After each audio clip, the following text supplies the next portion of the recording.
Hello नमस्कार आदाब सलाम सत श्री अकाल। केम छो कसे काय केरो हाल है के नाची यहाँ सब कैसन वानी हाउ आर यू, कैसे हैं आप लोग? केवो नाचो मनक्का खम्मा गनी हुकुम केम ते अच्छंती। उम्मीद करता हूँ कि आप लोग बहुत अच्छे होंगे, स्वस्थ होंगे, दुरुस्त होंगे और आपका समय बहुत ही मज़े में बीत रहा होगा।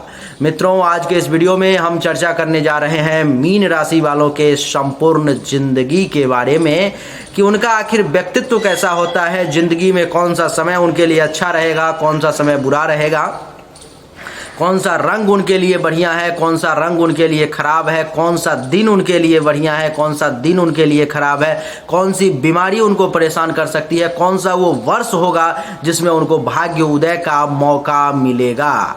इसके अलावा उनके बारे में, उनके व्यक्तित्व के बारे में, उनके निगेटिव पॉइंट के बारे में, उनके पॉजिटिव पॉइंट के बारे में अनेकों चीज़ों पर मैं चर्चा करने वाले हैं। एक तो मैं इसमें सबसे पहले आपको बता दूं कि महिलाओं और पुरुष के दोनों के व्यक्तित्व के कॉम्बिनेशन को बताऊंगा। उसके बाद लास्ट में, यानी कि एक ही चीज में दोनों का मैं बताऊंगा और लास्ट में महिलाओं के लिए जो है कुछ अलग से भी मैं बताने का प्रयास करूंगा, क्योंकि महिलाओं को कुछ एक्स्ट्रा छूट भी मिलना चाहिए। और भी बहुत सारी चीज़ें आज के इस वीडियो में आपको देखने को मिलने वाली है। आप ये समझ लो कि आज तक जिंदगी में आपने जितनी भी मीन राशि की वीडियो देखी होगी, उन सब से एक अलग, उन सब का या तो ये समझो कि कॉम्बिनेशन, अथवा आप ये समझो कि आज तक आपने इतना डिटेल्ड जानकारी कभी मीन राशि का लिया ही नहीं होगा। क्योंकि इस वीडियो में ये कोई साधारण वीडियो नहीं है। इस वीडियो को बनाने में हमारा 8 से 9 घंटे का मेहनत गया है। उसके बाद जाकर के आप ये वीडियो को देख रहे हो, यानी कि पूरे दिन का मेहनत गया है, तब जाकर के आप इस वीडियो को देख रहे हो। इसलिए हमारे मेहनत को सराहें आप लोग। आप लोग इस मेहनत को सराहने के लिए इसको लाइक कर सकते हो वीडियो को, ताकि मुझे खुशी हो, मुझे भी ऐसा लगे कि मीन राशि वालों के लिए भी चैनल पर मैं मेहनत करते रहना है, इनके लिए भी वीडियो लाते रहना है। मित्रों, ये जो कुंडली आप सामने देख रहे हो, ये मीन राशि की ये कुंडली है। और आपको मैं बता दूं कि मैं एक सामान्य राशि फल बताने जा रहा हूं मीन राशि वालों का, जो कि 50 से लेकर के 90% तक सच साबित होगी। मित्रों, ये आपको लास्ट में डिसाइड करना है, रेटिंग देना है, मुझे लास्ट में लिख करके कमेंट में देना है जो कितना प्रतिशत हमने आपको जो बताया वो सच है या गलत है। यानी कि 80%, 90% या पूरे के पूरे 100% जो है सो आप मुझे बताओगे जो कितना प्रतिशत वो सच लग रहा है आपको, मुझे कमेंट में ज़रूर बताना। मित्रों, इस वीडियो में आपको ऐसी ऐसी जानकारी मिलने वाली है जो इससे पहले आपने कभी नहीं ना देखी होगी, ना सुनी होगी, कभी आपको ऐसा वीडियो ही नहीं मिला होगा। आइए मित्रों, चर्चा को आरंभ करता हूं और सबसे पहले आप सभी कमेंट में लिख दें राधे राधे, और उसके बाद हम लोग चर्चा को कंटिन्यू करते हैं। सबसे पहले आपके व्यक्तित्व के बारे में ही चर्चा करता हूं। आप जान लें कि आप मीन राशि के हैं और मीन राशि का स्वामी होते हैं देव गुरु बृहस्पति, यानी कि जिनको आप गुरु भी कहते हैं, देव जो देवताओं के गुरु थे। और वो बहुत ही ज्ञानी थे, वो बहुत ही वो शांत स्वभाव के थे, बहुत ही संत थे वो। तो उन सब का प्रभाव आपके ऊपर में पड़ेगा। आपके कुंडली में प्रथम भाव का और दसम भाव के मालिक दोनों को बृहस्पति देव ने अपने कंट्रोल में रखा है। तो इन सब का क्या प्रभाव पड़ेगा आपके ऊपर में, आइए इसका चर्चा आरंभ करते हैं। सबसे पहला मित्रों, आपको मैं बता दूं कि मीन राशि के जो लोग होते हैं वो बड़े ही शांत प्रकृति के होते हैं, सुशील होते हैं, सभ्य होते हैं। कभी भी उनके चेहरे को देख करके आप ये अंदाजा नहीं लगा पाएंगे कि ये काफ़ी अशांत हो चुके हैं अथवा इनके अंदर में उथल पुथल चल रहा है। आपको हमेशा ये शांति के साथ ही मिलेंगे, मुस्कुराते हुए ही मिलेंगे। कभी भी ये अंदर से कितने भी परेशान हो, दुखी हो, बहुत ज़्यादा टेंशन में हो, लेकिन इनके चेहरे पर में हमेशा जो है आपको शांति ही देखने को मिलेगी। आप हमेशा शांत ही इनको अनुभव करेंगे। मित्रों, शांत के बाद बता दूं कि ये बहुत ही गंभीर होते हैं। गंभीरता जो है इनके अंदर बहुत ज़्यादा होती है। गंभीरता के साथ जो है ये ज़िंदगी बिताते हैं। बहुत जल्दी इनको कोई तौल नहीं सकता, इनके वजन का अंदाज़ा नहीं लगा सकता कि इनका वेट कितना है, वजन कितना है। यानी कि वेट मतलब शरीर का वेट नहीं, 70, 75, 80 किलो नहीं। वेट मतलब इनका ओरिजिनल वेट, इनके व्यक्तित्व का वेट क्या है। इतने ज़्यादा गंभीर होते हैं कि आप कभी इनके बारे में कुछ इतनी आसानी से पता नहीं लगा पाएंगे जो ये क्या चीज़ है। गंभीर के साथ साथ मैं आपको बता दूं मित्रों कि ये काफ़ी विनम्र होते हैं, बहुत विनम्र होते हैं। विनम्रता जो है इनके अंदर कूट कूट के भरी होती है। इनके शरीर में हर जगह पर में रग रग में जो है सो आपको विनम्रता का एहसास होगा। अहंकार इनको आप जल्दी नहीं देखोगे, जबकि इनके पास में बहुत बढ़िया ज्ञान वगैरह होता है, सब कुछ होता है। इनके पास कितना भी कुछ भी आ जाए, बड़े से बड़े पद पे पहुंच जाए, बड़ा से बड़ा हैसियत हो जाए, अथवा किसी भी लेवल पे चले जाएं, विनम्रता को ये कभी नहीं छोड़ते।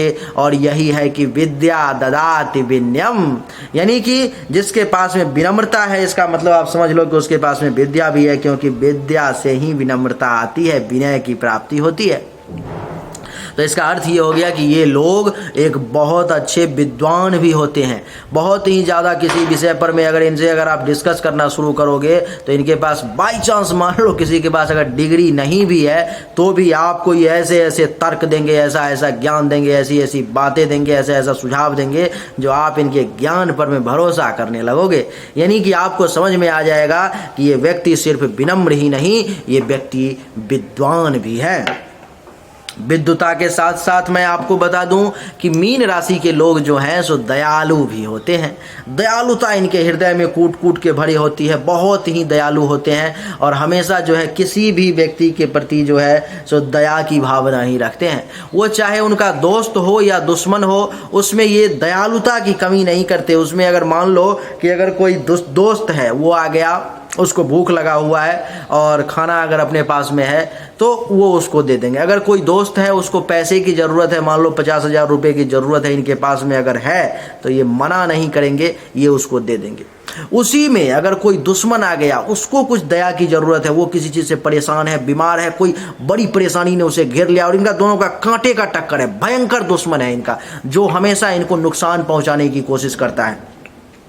लेकिन है तो ये मीन राशि के, मालिक तो है बृहस्पति, तुरंत हृदय से दया की भावना उभर पड़ेगी और तुरंत उसको वो मदद के लिए तैयार हो जाएंगे।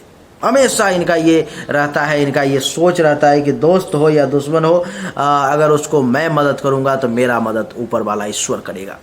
नहीं तो बड़े ही दयालु होते हैं, जल्दी किसी को दुख में नहीं देख सकते। अगर कोई व्यक्ति है दुखी है तो आम तौर पे आज के समय में ऐसा बहुत मुश्किल हो गया है, लेकिन आप बताओगे ये मैं सच कह रहा हूँ या गलत कह रहा हूँ, जो मीन राशि के लोग देख रहे हैं इस वीडियो को वो बताएंगे, अथवा जिनके कोई मीन राशि के लोग दोस्त फ्रेंड होंगे वो बताएंगे। तो आप ये देखोगे मित्रों की मीन राशि वाले लोग अगर किसी को दुखी देख लें, किसी को रोते देख लें, किसी को परेशानी में देख लें, वो उसकी मदद करने के लिए एकदम छटपट मछली जैसे पानी की से बाहर निकल करके धरती पर में छटपट उछलने लगता है, कूदने लगता है और लगता है क्या होगा नहीं होगा, बचेगा या नहीं बचेगा। वैसी ही चीज़ें जो हैं सो इनके अंदर में होने लगती है। ये बड़ा परेशान हो जाते हैं मीन राशि के लोग किसी दूसरे को दुख में देख करके। इनको लगता है कि मैं कैसे उसको मदद कर दूं, मैं कैसे उसको उस दुख से बाहर निकाल दूं। दयालुता की भावना उफान मारने लगती है। उसके दुख को रो वो रहा है, दुखी वो है, लेकिन उसके दुख को महसूस ये करने लगते हैं। इतने दयालु होते हैं मीन राशि के लोग, क्योंकि इनका मालिक बृहस्पति है। कितना बार भगवान इंद्र ने भगवान बृहस्पति का, देवगुरु बृहस्पति का अपमान किया है, कितनी बार उनकी बातों को नहीं माना, लेकिन उनकी दयालुता आप देखो कि हमेशा वो देवगुरु बृहस्पति इंद्र की हमेशा मदद करते रहे, हमेशा देवताओं की मदद करते रहे और दया की भावना उनके अंदर हमेशा ही उनके प्रति जो है रही। तो वही बात मीन राशि वालों का है कि कितना भी कोई नुकसान पहुंचाए, कुछ भी करे, लेकिन जब उसको वो परेशानी में देख लेते हैं, आहा, वो रोक नहीं पाते अपने आप को मदद करने के लिए। उनका कलेजा जो है, उनका सीना जो है, दया जो है, हृदय जो है, जो फेंकना शुरू कर देता है। ऐसा लगता है कि अगर मदद नहीं करोगे तो ज़िंदगी में क्या करोगे, ये भावना आ जाती है इनके अंदर में। ये सोचने लगते हैं कि अगर आज मैं इसको मदद नहीं कर पाया तो कल मैं क्या मुंह दिखाऊंगा ऊपर वाले को। कल भले ही वो मुझे नुकसान पहुंचाए, भले ही मुझे वो क्या करेगा मैं नहीं जानता हूं, लेकिन वो मदद जो है करने से पीछे नहीं हटते और मदद करने के लिए वो कुछ भी जो है उसको तैयार हो जाते हैं। मित्रों, आपको मित्रों मैं बता दूं कि दयालुता के साथ साथ जो है सो ये कला प्रेमी भी होते हैं, कला के भी प्रेमी होते हैं। कला यानी कि किसी के पास मान लो कि सिंगिंग का फन है, टैलेंट है, उससे ये बड़ा प्यार करेंगे। उसके लिए इनके मन में एक अलग ही मान सम्मान आ जाता है, बड़ा उससे जो है इनका लगाव हो जाता है। किसी के पास मान लो कि डांसिंग का टैलेंट है, कोई डांस करने में जो है सो बहुत ज़्यादा एक्सपर्ट है, तो उसके लिए इनके मन में एक अलग ही सम्मान आ जाती है, बड़ा ही उसके प्रति जो है ये भाव विभोर हो जाते हैं। उसको हमेशा ये चाहते हैं कुछ ना कुछ इसका फ़ायदा होता रहे, कुछ ना कुछ मेरे माध्यम से भी फ़ायदा हो, बाकी लोगों के सामने भी जो है ये उसकी प्रशंसा जो है सो करना शुरू कर देते हैं। आपको मैं बता दूं मित्रों कि कला प्रेमी का मतलब सिर्फ सिंगिंग और डांसिंग से ही नहीं है। कोई चित्रकार है, चित्रकारी करता है, कोई कॉमेडी करने वाला है, कोई आर्टिस्ट है जो मूर्ति बनाता है, इत्यादि कला हजारों प्रकार के दुनिया में होते हैं। तो उनमें से जितने भी कलाकार इनके संपर्क में आते हैं उन सब के लिए इनके मन में एक विशेष मान सम्मान, एक विशेष भावना जो है सो जागृत हो जाती है, और ये उसके लिए हमेशा कुछ भी कुछ करने के लिए तैयार रहते हैं। उनसे एक बड़ा एक प्रेम हो जाता है, इनको लव हो जाता है उनसे, और बहुत ही उसके साथ जो है बढ़िया संबंध बनाने की वो कोशिश करते हैं। आपको मैं बता दूं कि मीन राशि के लोग जो हैं एक अच्छे वक्ता भी होते हैं, यानी कि किसी विषय पर में अगर कुछ बोलना है, किसी के साथ अगर किसी विषय पर में डिस्कस करना है, किसी चीज़ पर में अपना वक्तव्य देना है, तो मीन राशि से बेहतर दूसरा नहीं मिलेगा आपको। बहुत बढ़िया बोलते हैं किसी भी विषय के बारे में। आप इनको, मीन राशि के लोग इसीलिए कभी कभी वकील बन जाते हैं, कोई बढ़िया विद्वान पंडित ज्योतिषी बन जाते हैं, क्योंकि इन सब में बोलने का टैलेंट चाहिए। और मीन राशि के लोग अगर किसी विषय पर में बोलना शुरू कर देते हैं तो आपको ऐसा लगेगा कि इनके जवान पर में बृहस्पति माता सरस्वती बैठे हुए हैं, और ज्ञान की जो धारा प्रवाहित होने लगती है, धारा प्रवाह, हा क्या कहने हैं। आप खुद मंत्र मुग्ध हो जाओगे, आपको ऐसा लगेगा कि क्या अद्भुत दृश्य देख रहा हूँ। इनकी बातों को सुन करके आप इनके तरफ सम्मोहित हो जाओगे, ऐसा लगेगा कि इनके पास में कोई सम्मोहन क्षमता है, कोई तंत्र मंत्र की शक्ति है। अगर 4 लोग बोल रहे हैं वहां पर में अगर कोई मीन राशि का व्यक्ति आ गया और अपना बात रखना शुरू कर दिया, वो 4 लोग जो बोल रहे थे वो शांत हो जाएंगे धीरे धीरे करके, और इनकी बातों को प्रधानता देना शुरू कर देंगे, इनकी बातों को सुनना शुरू कर देंगे, क्योंकि उनको ऐसा लगेगा कि ये जो व्यक्ति है हम लोगों से ज़्यादा विद्वान है, हम लोगों से ज़्यादा इसके पास में ज्ञान है, और इसका जो ज्ञान है, इसकी जो बातें हम लोगों से ज़्यादा लॉजिकल है, तो वो लोग सुनना उसको पसंद कर देते हैं। वक्ता के साथ साथ आपको मैं बता दूं कि मीन राशि के लोग जो है सो वासना प्रिय भी होते हैं। वासना के प्रति, सेक्स के प्रति इनका रुझान जो है सो बहुत ज़्यादा होता है। उसमें ये चाहते हैं, हमेशा इनका मन रहता है कि कहीं ना कहीं से जो है इनको वासना की प्राप्ति हो, कहीं ना कहीं से जो है वासना में ये डूबे रहना चाहते हैं। इनका मन जो है सो उस वासना से उभरता नहीं है, निकलता नहीं है, उसके प्रति हमेशा जो है सो कुछ ना कुछ इनके दिमाग में चलता ही रहता है, और इनके दिमाग में हमेशा रहता है कि आज अगर ये हो गया तो कल फिर ये होना चाहिए, परसों फिर ये होना चाहिए। यानी कि वासना के प्रति, सेक्स से इनका कभी भी सेटिस्फैक्शन नहीं मिल पाता, कभी भी ये तृप्त नहीं हो पाते, कभी भी इनका मन नहीं भर पाता। ये उसके लिए कुछ भी करने को तैयार रहते हैं, लेकिन ऐसा भी नहीं है कि कंट्रोल करने की क्षमता इनके पास में नहीं होती है। जब ऐसा समय आता है तो ये कंट्रोल भी कर करके उस पर में, वासना पर में सवार खुद ही हो जाते हैं। लेकिन फिर भी वासना के प्रिय होते हैं, और वासना के प्रति ये जो है सो हमेशा चाहते हैं कि कुछ ना कुछ होता रहे, उस मामले में ये तैयार रहते हैं। आपको मैं बता दूं कि मीन राशि के लोगों के पास में जो समझ होती है वो बड़ी ही गहरी होती है, बड़ी कमाल की समझ होती है। इनके समझ के सामने में बाकी आप किसी और का समझ जो है माने नहीं रखता है, मैटर नहीं करता है। इनका समझ इतना कमाल का होता है कि आप ये मान करके चलो कि उस पर में अगर कोई 10 व्यक्ति का अगर सर्वे किया जाए और 10 में से 9 व्यक्ति किसी और राशि का व्यक्ति हो जो अपना अपना किसी चीज़ को देख करके, जैसे कि मान लो कि मेरी इस अंगूठी को देख करके, ये मेरे घड़ी को देख करके जो है 9 लोग जो अपना व्यू देंगे, सो व्यू पॉइंट ऑफ व्यू होगा सो, और एक मीन राशि का जो व्यक्ति पॉइंट ऑफ व्यू देगा सो, दोनों में जमीन आसमान का अंतर हो जाता है। यानी कि इनके पास में समझ इतनी कमाल की होती है, इतना गहराई से किसी चीज़ को समझने की कोशिश करते हैं, अथवा दूसरे के सामने भी जो उसको प्रेजेंट करने की क्षमता है, अद्भुत है, कमाल है, उसमें कोई दूसरा राशि का व्यक्ति नहीं टिक सकता। यानी कि गहरी समझ होने के बावजूद भी ये वासना के प्रिय होते हैं। गहरी समझ के साथ साथ मित्रों मैं आपको बता दूं कि किसी भी चीज़ को बड़े आसानी से समझ जाना, आप अगर इनको समझाने की कोशिश करोगे, अथवा अगर इनको लगेगा कि आप जो बता रहे हो वो सही है, तो वो आपसे ज़्यादा बहस नहीं करेंगे, आसानी से उन चीज़ों को एक्सेप्ट कर लेंगे, स्वीकार कर लेंगे, समझ लेंगे, और वो ऐसा मानने के लिए तैयार हो जाएंगे जो हाँ ये जो बता रहा है वो सही है। यानी कि गहरी समझ एक तरफ हुई और समझना एक तरफ हुआ, दोनों गुण इनमें बड़े ही कमाल का होता है और बड़े ही सहज होते हैं। बहुत जल्दी किसी भी जगह पर में ये कंफर्टेबल हो जाते हैं। 4 लोग बैठे हुए हैं उनके साथ भी कंफर्टेबल, यहाँ से 4 उठे 10 वहाँ के पास गए उसके साथ भी कंफर्टेबल, अनजान लोग हैं जान पहचान के बड़े जल्दी कंफर्टेबल हो जाते हैं। किसी भी वातावरण को, किसी भी जगह को अपने अनुकूल जो है सो कैसे बनाना है वो इस बात को बड़े अच्छे तरीके से जानते हैं। तो मीन राशि वालों का ये कुछ जो है पॉजिटिव पॉइंट है, कुछ निगेटिव पॉइंट है, कुछ और बातें हैं जो मीन राशि के बारे में मैं आपको बताना चाहता हूं, लेकिन ये आपके बारे में निगेटिव है। जैसे एक अभी आपको मैंने बताया वासना प्रिय होते, ये आपका तारीफ नहीं थी, ये आपका निगेटिव पॉइंट था। तो मैं 2 4 5 और निगेटिव पॉइंट आपको बताना चाहता हूं, अगर आपकी इजाज़त हो, अगर आप मुझसे करवा सच सुनने के लिए तैयार हैं, अगर आपके पास में क्षमता है, आप अगर अलाउ करें तो मैं बताने की हिम्मत करूंगा। लेकिन मुझे पूरा उम्मीद है मेरे जितने भी व्यूअर हैं, सब्सक्राइबर हैं, वो सब इतने समझदार हैं। गहरी समझ की बात मैंने की है, आपके पास में इतनी ज़्यादा गहरी समझ होती है, तो मैं उम्मीद करता हूं कि आप इन चीज़ों को भी स्वीकार करेंगे और आपको ये खुद व खुद अगर अपने आप में आत्मचिंतन करोगे तो मैं जो निगेटिव पॉइंट आपके बारे में बताने जा रहा हूँ आपको खुद ऐसा महसूस हो जाएगा कि ये सच है या झूठ है। मीन राशि के लोग उदास जल्दी हो जाते हैं, बहुत जल्दी उदास हो जाते हैं। आप देखोगे कि किसी भी चीज़ को करने की कोशिश कर रहे हैं, कोई व्यक्ति टोक दिया, कोई रोक लगा दिया, कहीं पर में किसी ने 2 बातें बोल दी, कोई अपना व्यक्ति है जो थोड़ा सा कोई ऐसा बात बोल दिया दिल पे लगने वाली बात, हल्का सा, ज़्यादा नहीं, थोड़ा सा मैटर करने वाला, ये बहुत जल्दी उदास हो जाते हैं। इनके ऊपर में उदासी छा जाती है, जबकि चेहरा पे दिखने नहीं देते क्योंकि शांत प्रकृति के हैं, लेकिन फिर भी उदास बहुत जल्दी हो जाते हैं। ये इनका दूसरा निगेटिव पॉइंट है। यानी कि पहला तो हुआ कि ये वासना प्रिय होते हैं और दूसरा हुआ कि ये उदास जल्दी हो जाते हैं। तीसरा, मीन राशि के लोगों का तीसरा निगेटिव पॉइंट ये है कि ये निराशावादी होते हैं।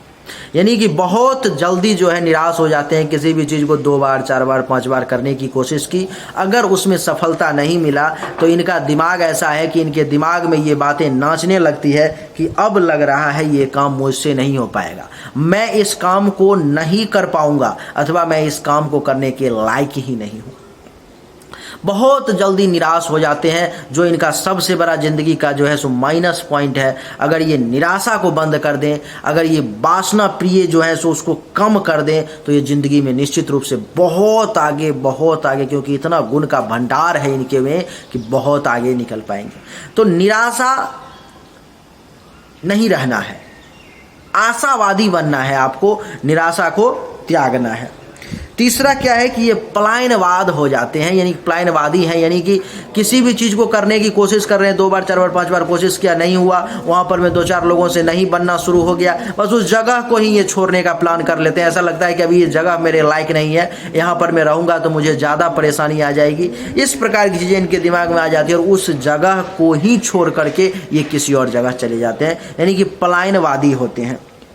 आपको मैं बता दूं कि ये अति संवेदनशील होते हैं, बहुत ज़्यादा दिल पर में। अगर छोटी सी बात, अभी जो 2 4 बात भी बोली है, इस प्रकार से मेरी बातों को तो मुझे पता है कि ये दिल पर में नहीं लेंगे, लेकिन कोई भी अपना खास आदमी है और वो अगर छोटा से छोटा बात भी इनको अगर कुछ बोल दे तो ये दिल पर में ले लेते हैं, बहुत ही संवेदनशील हो जाते हैं, बड़ा उदास हो जाते हैं, बड़े परेशान हो जाते हैं। उनको ऐसा लगता है कि यार मुझे कैसे ऐसा बोल दिया, यानी कि छोटी से छोटी बातों को भी दिल पे लेकर के ये बहुत परेशान हो जाते हैं। तो इनके लिए सबसे पहले ये है कि दिल पर में बातों को लेना जो है सो बंद करें।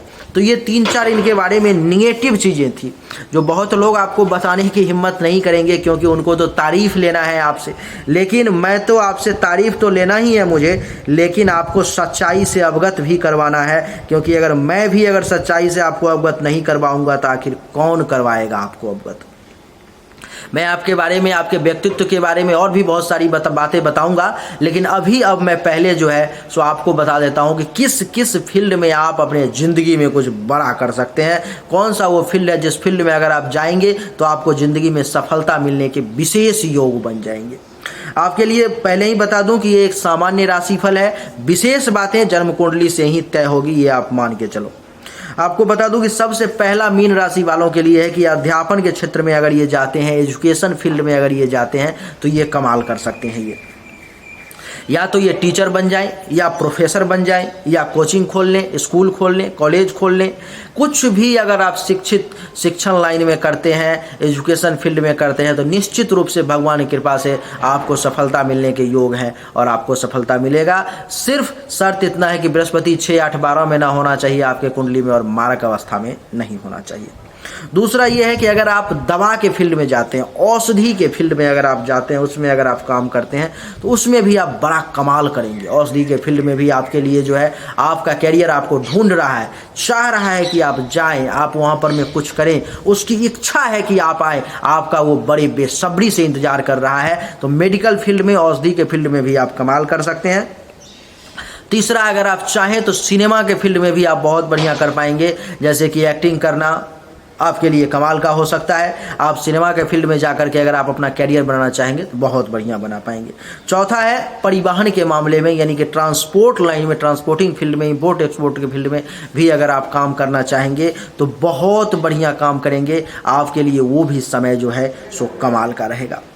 आपको मैं बता दूं मित्रों कि आपके लिए जो फलदायी व्यवसाय है वो आप कौन कौन सा कर सकते हो वो आपने सुन लिया, लेकिन अब मैं आपको बताता हूं कि ज़िंदगी के वो कौन कौन से वर्ष हैं जो वर्ष आपको परेशान कर सकते हैं, जिस वर्ष में आपके सामने जो है सो परेशानी आ सकती है, जिस वर्ष में आपको कुछ कठिनाइयों का सामना करना पड़ सकता है, जिस वर्ष में आपको परेशानियों से, संघर्ष से आंख मिला करके चलना पड़ेगा, टकराना पड़ेगा। तो सबसे पहला जो है वो है पहला वर्ष, यानी कि जब आपका जन्म होगा उसी वर्ष में आपको सबसे पहले कठिनाई का सामना करना पड़ेगा। दूसरा जो है वो है चौथा वर्ष। चौथे वर्ष में आपको परेशानी का योग है, जन्म से चौथे वर्ष में आपको कुछ परेशानी की सामना करनी पड़ सकती है। फिर 8वां वर्ष, 8वें वर्ष में आपको परेशानी का सामना करना पड़ेगा। फिर 13वां वर्ष, फिर 20वां वर्ष, फिर 25वां वर्ष, फिर 32वां वर्ष, फिर 36वां वर्ष, फिर 37वां वर्ष, फिर 38वां वर्ष और फिर 48वां वर्ष। ये जो मैंने आपको बताए हैं ये वो साल हैं जिस साल में आपके ऊपर में विशेष तौर पर में परेशानी, विशेष तौर पर में कष्ट आने का समय रहेगा। ये वो समय रहेगा जिस समय में आपको विशेष तौर पर में कठिन परिस्थिति का सामना करना पड़ सकता है। आपको मैं ये वर्ष अंग्रेजी में बता देता हूँ क्योंकि बहुत सारे ऐसे हमारे व्यूअर हैं जिनको हिंदी समझ में नहीं आती है। तो सबसे पहला जो है आपके लिए वो है 1, 4, 8, 13, 20, 25, 32, 36, 37, 38 एंड 48। ये आपके लिए वो विपरीत समय है, ये आपके लिए वो खराब वर्ष है जिस वर्ष में आपको विशेष तौर पर में जो है परेशानी और हानि जो है उठाना पड़ सकता है। मित्रों, मैं अब आपको वो वर्ष भी बताने जा रहा हूं जिस वर्ष में ईश्वर ने आपको भाग्योदय का मौका दिया है, जिस वर्ष में भगवान की कृपा से आपके भाग्योदय का आपको अवसर प्राप्त होगा। वो सबसे पहला है 16वां वर्ष। 16वें वर्ष में जो है सो आपको ईश्वर की कृपा से, भगवान की कृपा से भाग्योदय का मौका मिलेगा।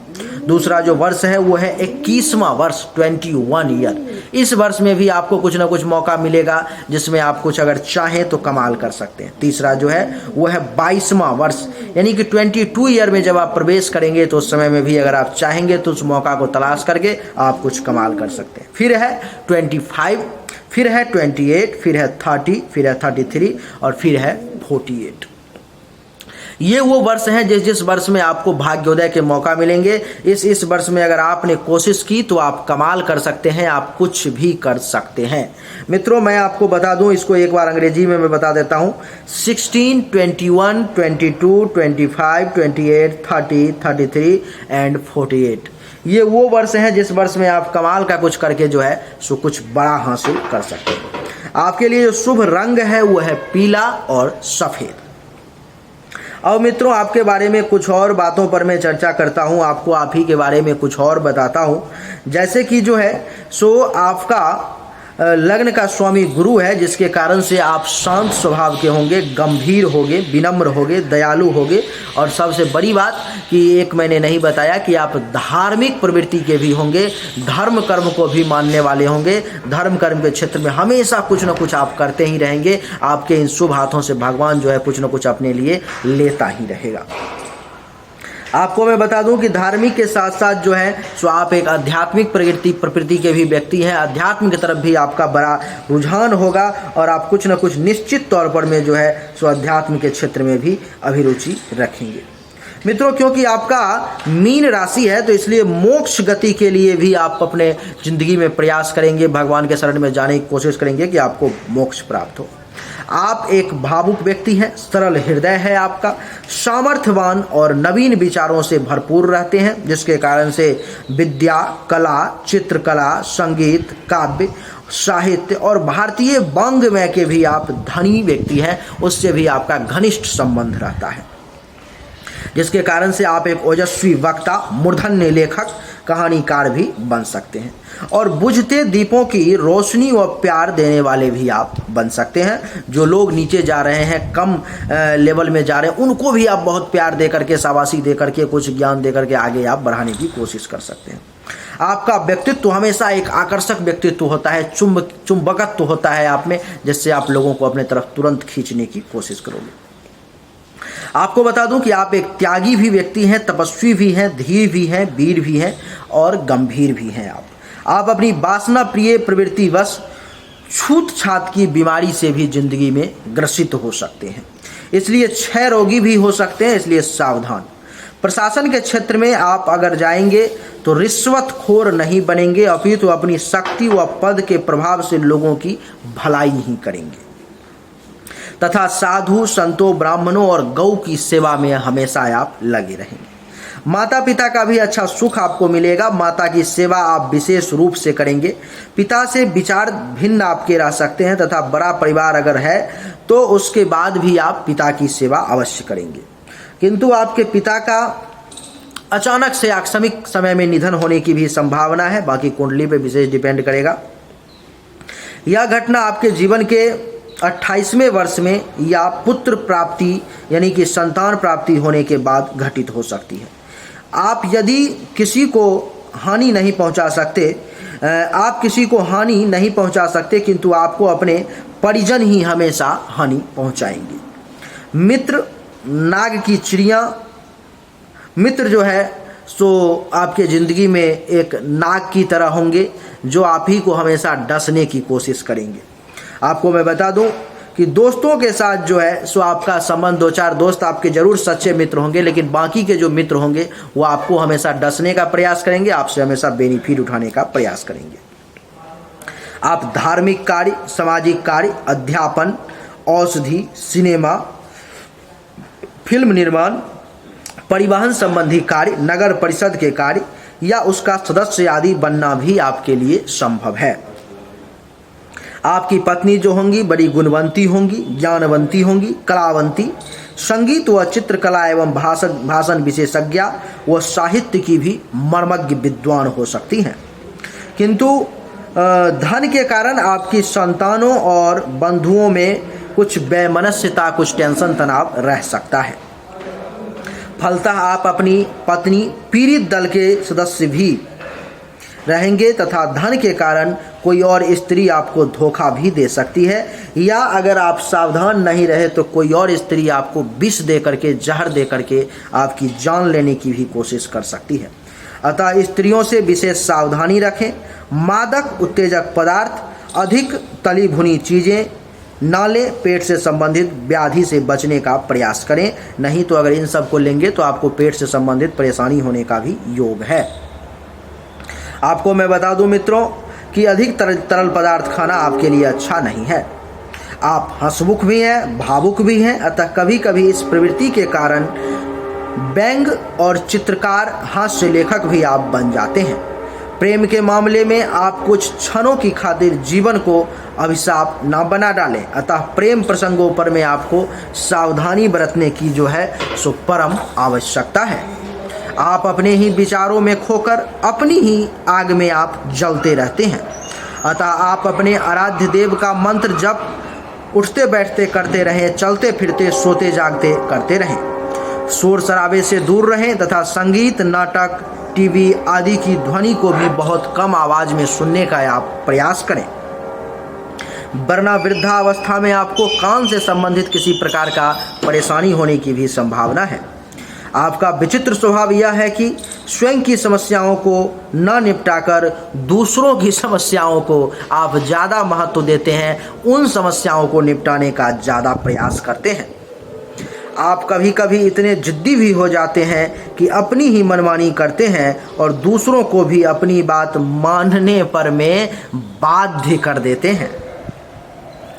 जीवन के उत्तरार्ध काल में आप अच्छे साधक भी बन सकते हैं। अंतिम अवस्था में आप एक सच्चे साधक, साधना करने वाले व्यक्ति भी बन सकते हैं और उस साधना के बल पर में बहुत कुछ आप प्राप्त भी कर। आपको मैं बता दूं कि आपके जीवन के 1, 4, 8, 13, 20, 25, 32, 36, 37, 38 और 48वां वर्ष आपके लिए विशेष तौर पर में कष्टप्रद रह सकता है। आपकी जो टोटल जिंदगी है वो लगभग 83 वर्ष की है। आपकी मृत्यु कफ रोग से प्रदेश में अथवा तीर्थ स्थल पर में भी होने की संभावना है।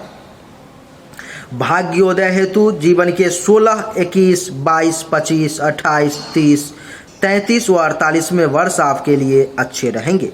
यदि आप व्यापारी या वकील हैं या राजकीय सेवा में हैं तो आपको लाभ व पदोन्नति प्राप्त करनी चाहिए। जीवन के 35वें वर्ष से 70वें वर्ष तक आपका उत्तरोत्तर यानी कि हमेशा धीरे धीरे करके विकास ही होता जाएगा।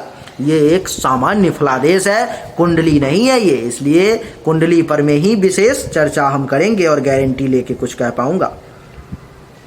आपको मैं बता दूं कि जीवन के उत्तरार्ध में आपको सम्मान और सामाजिक प्रतिष्ठा विशेष रूप से प्राप्त होने के योग हैं। कष्टों से बचने हेतु आपको अन्न दान, गोदान, पीली वस्तुओं का दान व ग्रह शांति हेतु मृत्युंजय मंत्र का भी जाप करना चाहिए। आपके लिए अगर कुंडली में चंद्रमा बढ़िया है, मंगल बढ़िया है, गुरु बढ़िया है तो मूंगा मोती अथवा पुखराज भी आपको धारण करना चाहिए। पीला, सफ़ेद, इलेक्ट्रॉनिक ब्लू, क्रीम रंग आपको बहुत सूट करेगा। भाग्य वृद्धि हेतु आपको चाहिए कि गोपाल सहस्त्र नाम का दैनिक रूप से एक बार पाठ करें और क्लीं कृष्णाय नमः मंत्र का अधिक से अधिक दैनिक रूप से जाप करेंगे, आपके लिए बढ़िया रहेगा।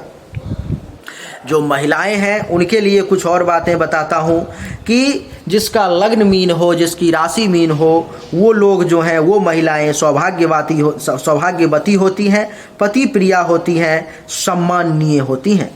मीनाक्षी आंखें यानी कि बहुत ही सुंदर आंखें होती हैं, कोमल केश होती है, देव व ब्राह्मणों की भक्त होती हैं, साथ ही लज्जाशील, स्नेहमयी, नीति निपुण व सद्गुणों वाली गुणवंती होती हैं। पुत्र पौत्री से युक्त होती हैं। ऐसी महिलाएं समाज सेविका, धर्मपरायण होती हैं जो निर्धनों को सदैव सहायता करती रहती हैं। धन दान आदि कार्य भी करती रहती हैं तथा अस्पताल, मंदिर, स्कूल, सेवाश्रम आदि सामाजिक संस्थाएं में भी अपना योगदान देने से पीछे नहीं हटती हैं। आपको अगर अपने नाम का पहला अक्षर मालूम नहीं है तो मैं आपको बता दूं कि अगर आपकी जन्म राशि मीन है अथवा नाम राशि मीन है तो आपके नाम का पहला अक्षर दी, दू, य, झ, य, दो, दा, चा और ची है, जिससे आपके नाम का पहला अक्षर मीन हुआ, जिसके कारण से आपकी वाणी मधुर होगी, रंग बहुत सुंदर होगा, आंख भी बड़े सुंदर होंगे, लेकिन शरीर में पेट थोड़ा सा बड़ा हो सकता है। गाल आपके बहुत ही सुंदर होंगे, माथा भी चौड़ा होगा और आप स्वप्न भी बहुत देखेंगे तथा स्वप्नों के माध्यम से आपको जिंदगी में होने वाले बहुत सारी घटनाओं का कई बार पहले ही आभास हो जाएगा। आप अस्थिर व चंचल चित्त के भी हैं तथा आपकी कीर्ति, आपकी विद्या, बुद्धि, सज्जनता, शालीनता, सदा सयस्ता, वाक चातुर्यता चारों तरफ समाज में जो है सो फैल जाएगी। आप भावुक हैं, उदार हैं, मानवीय संवेदनाओं के प्रति सहानुभूति रखने वाले हैं, धैर्यवान हैं व शांति प्रिय हैं। मनुष्यता आपके रोम रोम में व्याप्त है, अतः आप किसी को धोखा नहीं जल्दी दे सकते। आपको मैं बता दूं, किंतु अपने स्वार्थ के प्रति भी आप जागरूक रहते हैं और दूसरों से साझेदारी व धन कर्ज पर देकर केस मुकदमा में भी फंसने का योग है। आपको मैं बता दूं, लेकिन शत्रु आपको सदैव परेशान करने की कोशिश करते रहेंगे, लेकिन एक बात और है कि सदैव आपसे वो पराजित ही होते रहेंगे। आप शिक्षा, दर्शन, भाषा, कानून के ज्ञाता भी बन सकते हैं। आप काम वासना में भी अनुरक्त रहेंगे। संभवतः 4 नारियों से आपका संसर्ग भी हो सकता है। आपको मैं बता दूं कि जीवन में अकस्मात धन लाभ के अवसर भी आपको प्राप्त होंगे तथा ब्याज के धंधे में से भी आप लाभ उठाएंगे। वृद्धावस्था में आप में भक्ति एवं उपासना रहेगा। आप पवित्र और परोपकारी व्यक्ति के तौर पर में समाज में जाने जाएंगे। आपको अपने परिवार का अभिमान भी रहेगा। आपका परिवार बड़ा होगा। आप सद्गृहस्थ, सुशिक्षित एवं सहनशील भी रहेंगे। बुराई का बदला आप भलाई से देंगे। आपका जनसंपर्क बहुत व्यापक और बड़ा होगा। आप विदेशी भाषाओं के ज्ञाता, इतिहास, वेद वेदांग, अर्थशास्त्र, पब्लिक एडमिनिस्ट्रेशन के ज्ञाता भी बन सकते हैं। यात्राएं भी आप बहुत करेंगे और संतानें भी आपकी निश्चित रूप से ज़्यादा होने के योग हैं। आपको वृद्धावस्था में भी एक संतान प्राप्ति का योग बन रहा है। यदि आपकी नौकरी उच्च पद में नहीं है तो फिर आपको, अगर आपकी नौकरी उच्च पद की नहीं है तो फिर आपको अपना निजी व्यापार ही करना अच्छा रहेगा। आप शिक्षा विभाग के कर्मचारी, राज्यपाल के सलाहकार, बैरिस्टर, समाज सुधारक, सार्वजनिक निर्माण विभाग के कर्मचारी, जलदाय विभाग एवं आयुर्वेद विभाग के कर्मचारी भी बन सकते हैं। आप आयात निर्यात, जल संबंधी पदार्थ, जवाहरात, सिंघारा, शिल्प का व्यापार भी करना चाहें तो कर सकते हैं। आप घोड़े, चौपाए जानवरों को भी अपने घर पर में पाल सकते हैं। आपको मैं बता दूं कि रोग आपको गर्मी में जो है सो ज़्यादा परेशान कर सकता है। वादी रोग कुछ आपको परेशान कर सकते हैं। चेचक, पांडु रोग, मूत्र विकार, मधुमेह होने की भी आपको संभावना है। इसके साथ साथ जो है आपको मैं बता दूं कि आपके कमर से अथवा पांव तक भी किसी प्रकार की कोई परेशानी आने की संभावना है। आपका विवाह धनी परिवार में होने की संभावना है। जीवन सुख शांति में न होकर उताल तरंगों से तरंगित भी रह सकता है। जबकि पत्नी का स्वभाव शांत, सहनशीलता युक्त, पतिव्रता व प्रणयुक्त होगा। पर स्त्रियों का योग तो आपके जीवन में कुछ ज़्यादा ही है, किंतु उससे आपको सावधान भी रहना होगा अथवा जीवन में आपको बदनाम होने का भी योग है। आप तीर्थ यात्राएं भी ज़्यादा करेंगे और विदेश से भी आपको धनागमन का योग है और विदेश घूमने का भी योग है। आप पूर्व व उत्तर दिशाओं से जिंदगी में विशेष लाभ लेंगे। बुधवार व शुक्रवार के दिन आपका खराब भी हो सकता है। गुरुवार का दिन आपके लिए शुभ रहेगा। सफ़ेद, पीला, नारंगी, केसरिया, हल्का नीला आपके लिए बहुत अच्छा है। आपको बता दूं कि आपके जीवन के चौथे वर्ष में ऊंचाई से गिरने का भी कुछ भय दिखाई दे रहा है। 5वें वर्ष में कुछ अग्नि से भी भय लग रहा है। 25वें वर्ष में दुर्घटना का भी योग लग रहा है। 30वें व 50वें वर्ष में किसी रोग के भी शिकार हो सकते हैं। आपको जीवन के 31वें, 40वें, 43वें, 48वें, 49वें, 58वें और 67वें वर्ष में धन हानि होने के भी योग बन रहे हैं। हो सकता है आपको कोई रोग, ऋण अथवा सस्पेंशन प्राप्त हो जाए। आपकी आयु लगभग 80 से लेकर के 85 वर्ष के बीच में आप मान करके चल सकते हो, जिसमें 81, 82, 83 जो हो जाए। आपको मित्रों मैं बता दूं कि आपके लिए जो है, अगर आप चाहें तो ओम क्लिंग नमो भगवते वासुदेवाय मंत्र का भी जाप आप कर सकते हो। इस राशि के महिलाओं के लिए कुछ और बात बताना चाहता हूं, वो भी आप सुन लें। मीन राशि की महिलाएं साध्वी प्रकृति की होती हैं।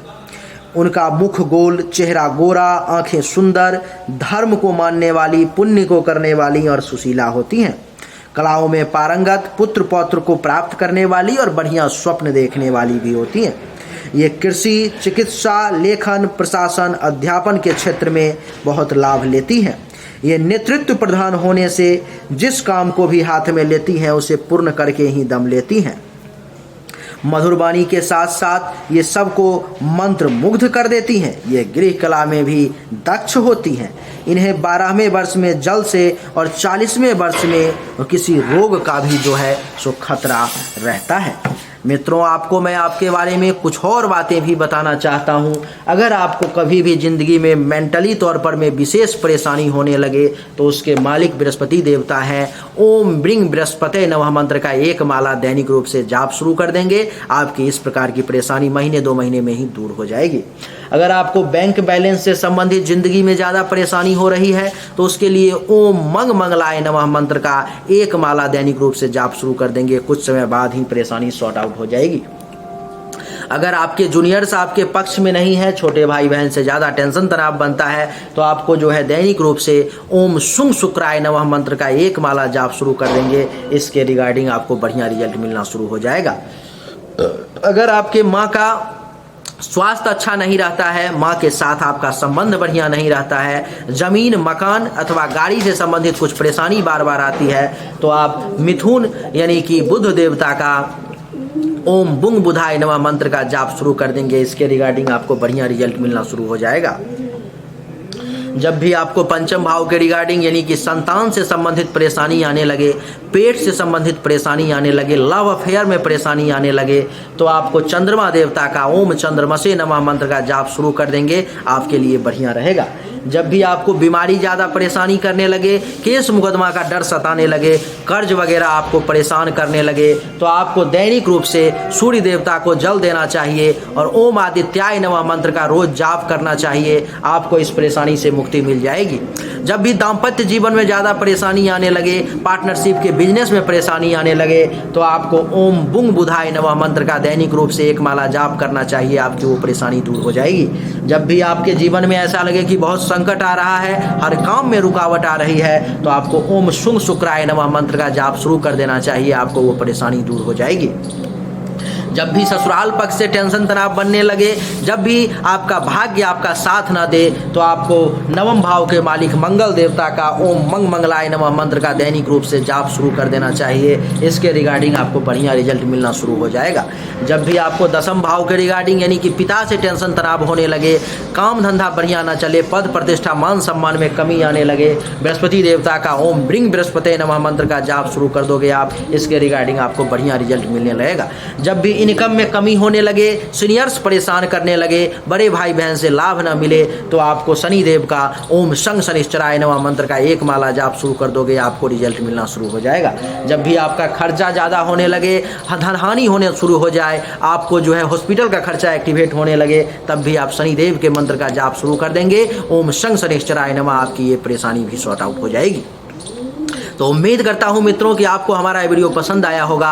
अगर पसंद आया तो इस वीडियो को लाइक करें, शेयर करें, चैनल को सब्सक्राइब करके इसके बेल आइकन के बटन को दबा दें और कमेंट में मुझे ज़रूर बताएं कि कितना प्रतिशत जानकारी हमने आपको सच दी, 80, 90, 70 या पूरे के पूरे 100%।